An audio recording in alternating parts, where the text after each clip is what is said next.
In recent weeks and months, we have seen a shocking increase in extremist disruption and criminality.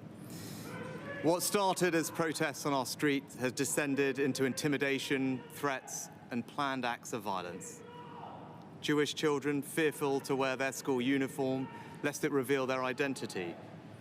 Muslim women abused in the street for the actions of a terrorist group they have no connection with. Now our democracy itself is a target. Council meetings and local events have been stormed. MPs do not feel safe in their homes. Long-standing parliamentary conventions have been upended because of safety concerns. And it is beyond alarming that last night the Rochdale by-election returned a candidate who dismisses the horror of what happened on October the 7th, who glorifies Hezbollah and is endorsed by Nick Griffin, the racist former leader of the BNP. I need to speak to you all this evening because this situation has gone on long enough and demands a response not just from government, but from all of us. Britain is a patriotic, liberal, democratic society with a proud past and a bright future. We're a reasonable country and a decent people. Our story is one of progress, of great achievements and enduring values. Immigrants who have come here have integrated and contributed. They have helped write the latest chapter in our island story. They have done this without being required to give up their identity. You can be a practicing Hindu and a proud Briton as I am, or a devout Muslim and a patriotic citizen as so many are, or a committed Jewish person and the heart of your local community, and all underpinned by the tolerance of our established Christian church. We are a country where we love our neighbours and we are building Britain together. But I fear that our great achievement in building the world's most successful multi-ethnic, multi-faith democracy is being deliberately undermined. There are forces here at home trying to tear us apart.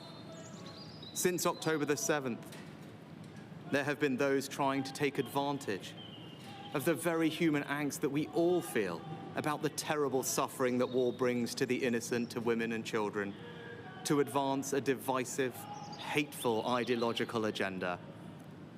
On too many occasions recently, our streets have been hijacked by small groups who are hostile to our values and have no respect for our democratic traditions.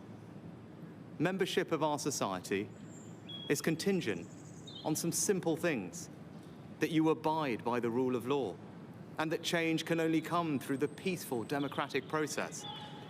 Threats of violence and intimidation are alien to our way of doing things. They must be resisted at all times.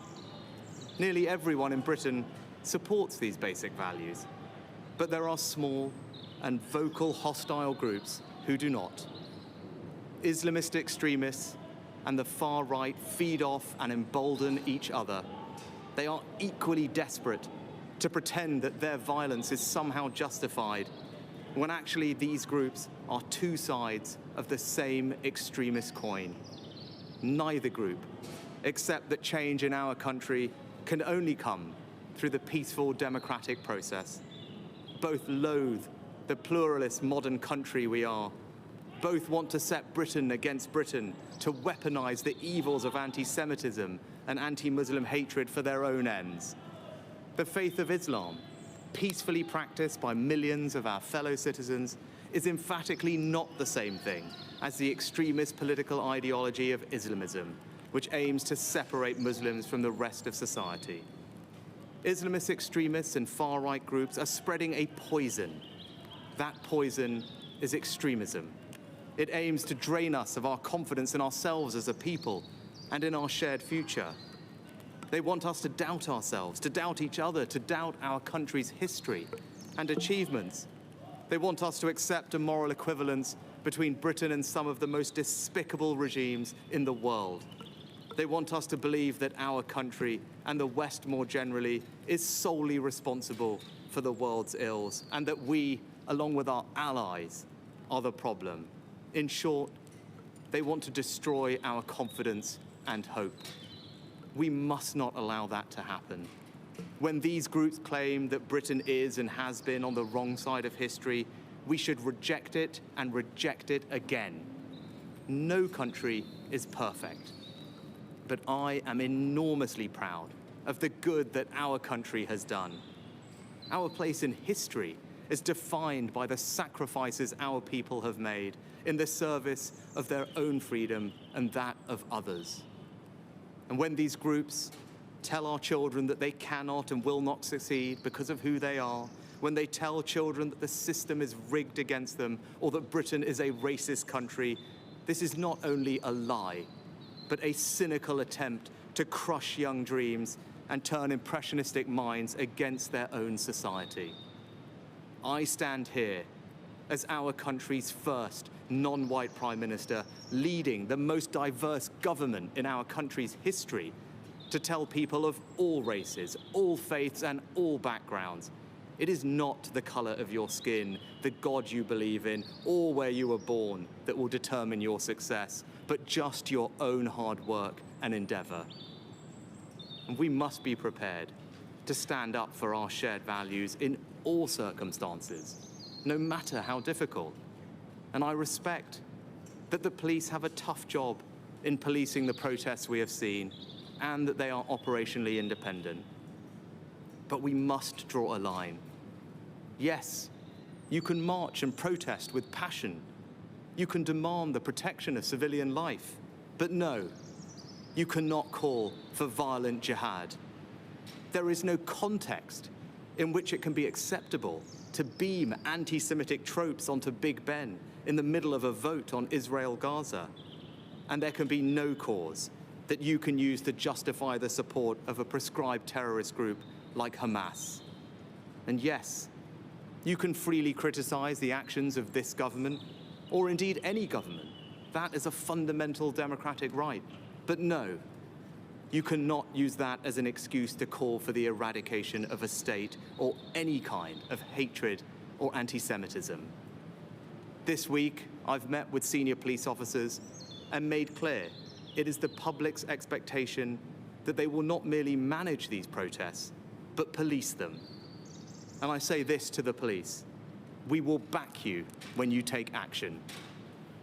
But if we are asking more of the police, we in government must also back up that call with action.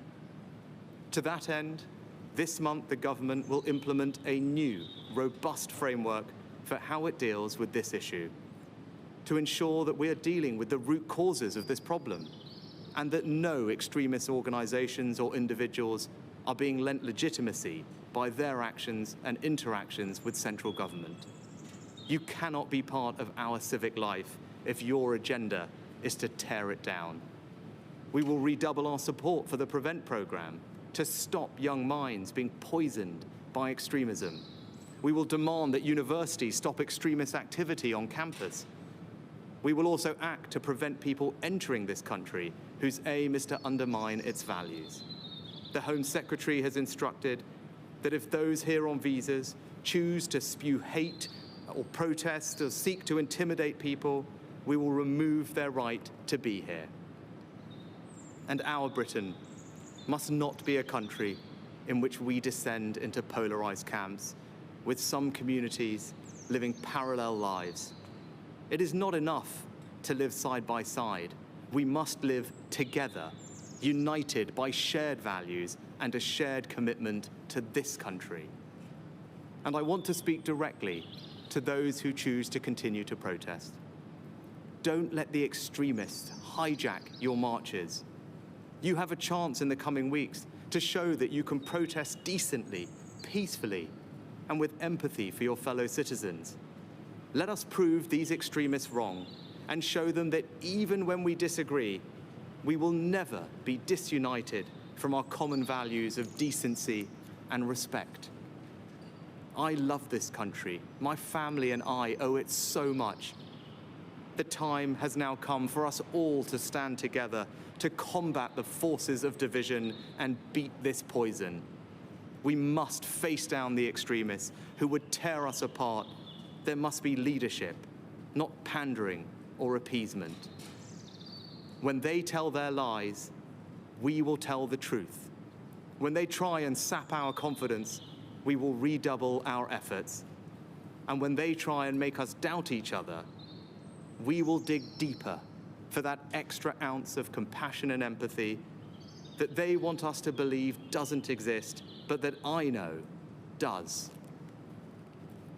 If we do that, we can build on our great achievement in creating today's Britain, a country of kind, decent, tolerant people. We can make this a country in which we all feel a renewed sense of pride. This is our home. So let us go forward together, confident in our values and confident in our future.